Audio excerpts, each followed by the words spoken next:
Hey, what is going on, Guardians? Nem with Planet Destiny here. And it's Friday, which means that Zur is back in the world of Destiny, and as you can see, this week he is down here in the Winding Cove over in the EDZ. Now, let's go ahead and make our way over to our favorite exotic vendor, and let's hope that he finally brings something good, because it's been a hot minute since Zur has brought anything worthwhile to the game. I'm sure there's going to be an influx of new players soon, so we kind of want this guy to start being a little bit useful to the community. So let's go ahead and take a look at what he has in store for us. Oh, neat.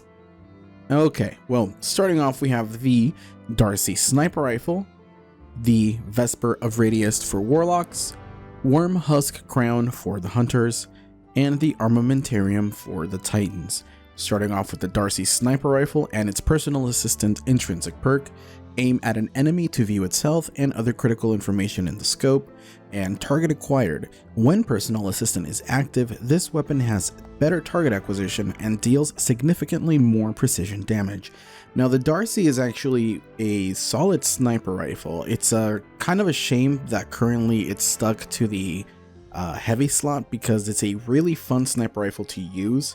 It's actually pretty fun in PvP as well. It's kind of sticky, but it's decent for, you know, certain raids as well, like Eater of Worlds or Scourge of the Past.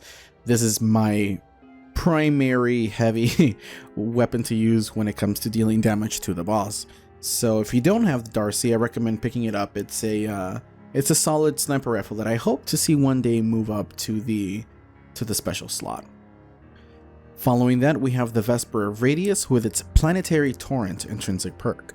Rifts release an arc shockwave when cast, and Rift energy recharges faster when you're surrounded by enemies. So the Vesper Radius is an extremely, at least in my opinion, it's an extremely underwhelming chess piece. The arc shockwave that comes out doesn't really do much in terms of damage. It's kind of a weird exotic to use. This has virtually no viability in the Crucible nor in PvE, so it's an extremely niche type of exotic. I've honestly never seen somebody wear this that I know of, so I would say pass up on this guy. But in terms of roles, we have unflinching scout rifle, sniper rifle, and power aim, with auto rifle reserves and sidearm reserves. Now moving on for the hunters with the Worm Husk crown and its Burning Souls intrinsic perk, dodging gives a small health and shield bump. The Worm Husk crown, as ugly as it may be, was a really powerful exotic when it released with Warmind.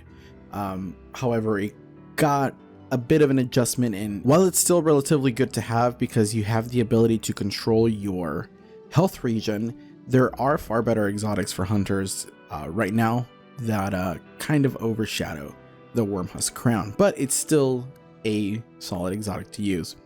We have heavy lifting, enhanced ashes to assets, machine gun targeting, sword reserves, and machine gun reserves. So if you don't have it, and if you haven't completed Warmind, I recommend picking it up because that's how you get this helmet. It's by completing the Warmind campaign. And finally, for the Titans, we have the Armamentarium with its intrinsic perk called And Another Thing, which basically just gives you an additional grenade charge. As far as perks, we have Unflinching Rifle, Large Arms, which is rocket launchers, grenades, and shotguns, and Unflinching Bow Aim, and this is actually enhanced Unflinching Bow Aim with bow reserves and hand cannon reserves. Ideally, like as it sounds, the Armamentarium just gives you an additional grenade, so if that's what you want to roll with, have at it. And of course, we have the Fated Engram and the Five of Swords for the Nightfall modifiers if you are chasing that 100k. And if you're still doing the Invitations of the Ninth, and those are going to appear down here below. But that's going to be it for us this week, Guardians. A relatively underwhelming inventory for Xur once more, unfortunately. So hopefully next week he'll bring some better items. But thank you so much for watching, Guardians, and we'll see you next time.